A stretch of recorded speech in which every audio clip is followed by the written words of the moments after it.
Programang ito ay rated SPG, striktong patnubay at gabay ng magulang ang kailangan.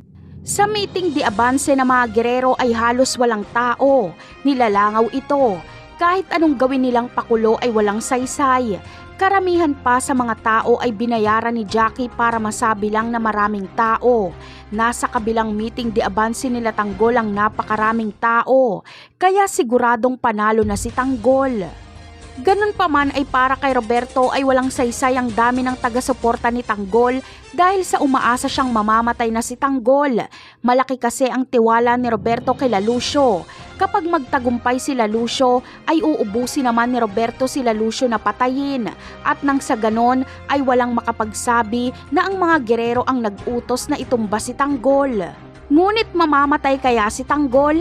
Ang sagot ay hindi. Pasabog ang gagawin nila Lucio at si Santino mismo ang magtatanim ng bomba sa stage nila Tanggol. Hindi sang-ayon dito si Santino dahil marami ang mamamatay na inosente pero wala na siyang magagawa kundi sundin si Lucio. Sa magaganap na pagsabog ay saktong aalis si Tanggol dahil susundan niya si Fatima. Tatakbo kasi sila Fatima dahil sesenyasan siya ni Paeng na umalis na dahil may papatay na sa kanila. Makikita ni Paeng sila Lucio at iisipin niyang kaya nandoon sila Lucio ay para patayin si Fatima. Kaya sesenyasan niya itong tumakbo na.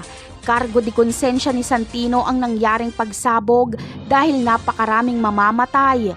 Muli na namang magiging bayani si Tanggol sa mata ng mga tao dahil marami siyang maililigtas.